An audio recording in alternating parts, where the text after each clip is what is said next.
Oh, do you want to be part of the vlog? Do you want to listen to the story? Okay, Lily. Well, she's certainly not Duke like Myrtle's poor pet, but I've got my dog right here.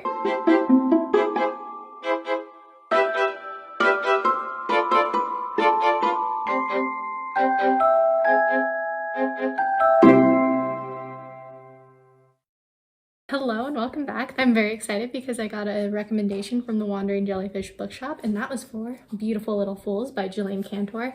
Let me tell y'all, it is quite the story. So if you couldn't guess from my attire or from the book, it's Gilded Age. And it's inspired by F. Scott Fitzgerald's The Great Gatsby. Full disclosure, I've never read The Great Gatsby. It wasn't on my high school reading list, and frankly, there are just so many other books that I wanted to read, so I haven't gotten around to it. I have seen the films, but it has been a minute. So reading this book was really interesting because on one hand, I was a little bit lost because, of course, everybody knows of Gatsby, everybody knows of Daisy, but it's kind of easy, I think, since the story is so focused on them, to forget about the other characters. And what's really unique about Beautiful Little Fools is that it focuses on the women. And now, Daisy makes this beautiful and kind of tragic observation that she feels like a prop in her own life, that everybody makes decisions for her, and there's this constant discussion of power, and we'll get back to that in a second. And I thought that was really profound because, I mean, The Great Gatsby is named after J. Gatsby after all, and to some degree, the women are just props. Like, the whole book, the whole story, I should say, since I haven't read the book, is about his pining after Daisy and Nick Carraway observing this pining. Whereas in Beautiful Little Fools, Daisy has agency, her best friend Jordan has agency. Catherine McCoy, who is mentioned like twice, I think, in the original story, is given agency. Myrtle, kind of still a little bit of a prop. She does get 2 chapters of her own in Beautiful Little Fools, and that's something that I also really enjoyed, is that the focalization of the chapter shifts between Daisy, Jordan, who is her best friend and a semi-professional golfer because it's the 1920s and she's a woman, so semi-professional. Catherine, who is a farm girl turned city girl, essentially. Very briefly, Myrtle, as I mentioned, and then there are elements of whodunit with a few chapters from the perspective of the detective who is looking into J. Gatsby's murder. Now, it is important to note that for all intents and purposes, the case is closed, and he's just kind of doing this for reasons, not really selfish reasons, but for his own reasons. And that kind of creates a little bit of drama at the end. But anyway, so it shifts focus between primarily those 3 characters. And what's really, really interesting is that because of that, we get so much character development. We get so much context into who these women are in the world of Gatsby. And I was having a conversation in the middle of reading this about the book with someone who also hasn't read it. And she said that it was kind of funny because it seems like Daisy just makes all of these bad decisions. And honestly, I think that's fairly accurate. But because of Beautiful Little Fools, we get to see why. There's a comment early on between Nick Carraway and the detective where he says, well, Daisy's dead on the inside. And I don't think you really get that impression based off of the films, or at least I didn't. But after reading all the tragedy, honestly, that kind of plagues Daisy, you do get a sense of where that's coming from. So yeah, it's really fascinating because Cantor does a really beautiful job of taking an American classic and re-envisioning it for a new audience. There are elements of feminism, there are elements of sisterhood. At the end, there's a really dramatic one, and I don't want to spoil it too much. It's so hard not to spoil it because it's just so exciting and I want to tell you everything, but it's not. I want you to read it for yourself and I want you to be as excited about it as I am. As for the feminism, something that I thought was really cool is that Catherine McCoy is a suffragette. So that was really cool to see how she wants that something better. There's another character, I won't spoil who, well, there are a couple of characters actually, who kind of have difficulty with their sexualities. Not exclusively because they're like, am I a lesbian? Am I straight? There's a little bit of that. But also because, again, it's the 1920s, and going back to that idea of power, there's definitely a lot of conversation around modesty as it relates to sexuality and kind of the power that comes from that. Of course, with Tom being a philanderer, Tom Buchanan, Daisy's husband, I mean, there's kind of that discussion as well, and a little bit with Jay too.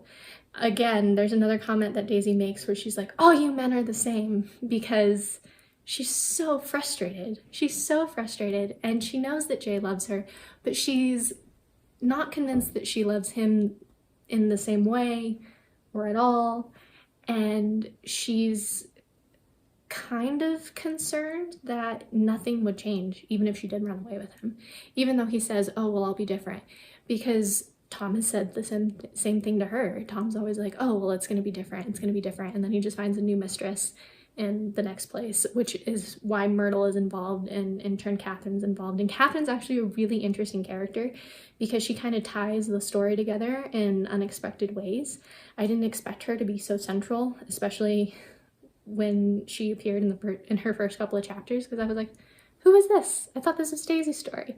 So it was really cool that Cantor gave voice to some of those characters who were originally essentially overlooked. But yeah, it's beautifully well done.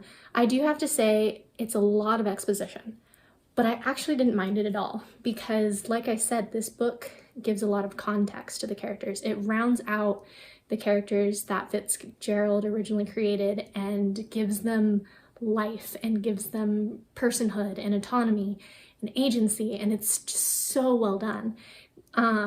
I'd say that this is kind of like a prequel / companion to Great Gatsby because some of the events take place before. Like, we get to see a little bit more about how Jay and Daisy meet. We get to see a little bit about why Daisy ends up deciding to marry Tom. And we really don't see a lot of Gatsby, which makes sense because it's their stories. It's the stories of the beautiful little fools, which is all about Daisy wanting power, but seeing that and being very frustrated over the fact that she doesn't have power. And so she makes a comment that she hopes her own daughter Pammy is a beautiful little fool because that's the best thing a girl can be, because then at least she's not hurt and frustrated constantly, like, and she doesn't become as cynical. But even that desire kind of shifts with the book, and so I thought that was really interesting. So because it's kind of prequel companion to Gatsby, it makes sense why there's a lot of exposition and why the monumentous car crash where Myrtle dies and the following murder of Jay, it makes sense why that takes place in such a short period of time, essentially at the very end of the book. I think the only very, very mild, very nitpicky critique of this would be the last couple paragraphs of the book.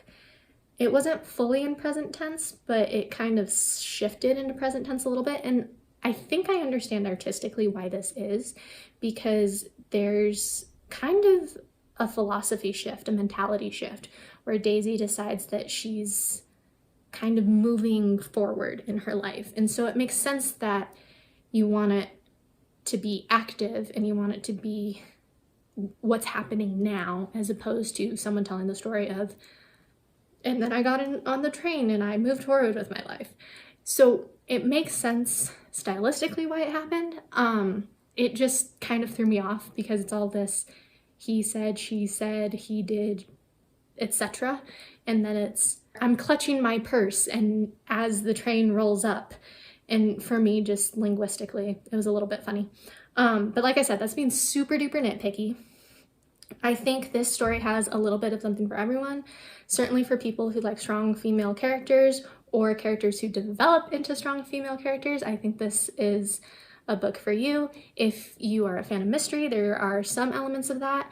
I do really like how with the shifting focalization, as a reader, there's some dramatic irony because we start to put the pieces together before some of the other characters do, especially with the detective. Like, we just know more, and we will always know more than he knows.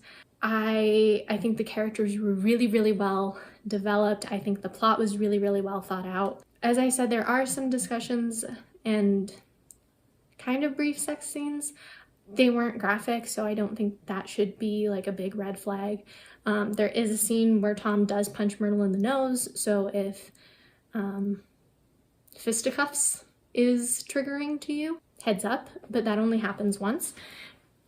And that is because it happened in the original book as well, although it might have been a slap in the original, I'm not really sure. But yeah, so any of the kind of like usual trigger warnings or flags, they're very, very minor. I don't think it's enough to turn you off of the book. Of course, if you're just absolutely like, I do not like historical fiction whatsoever, probably not the book for you, but I do think that overall it has a little bit of something for most readers, and I think it's definitely worth checking out because it's such a fascinating idea and it's really, really well executed. So I think you're definitely going to enjoy Beautiful Little Fools by Jillian Cantor, and thank you again to the Wandering Jellyfish Bookshop for recommending it. And they hooked me up with another book.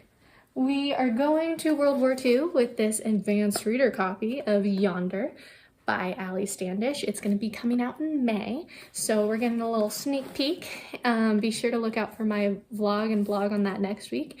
And in the meantime, happy reading and thanks.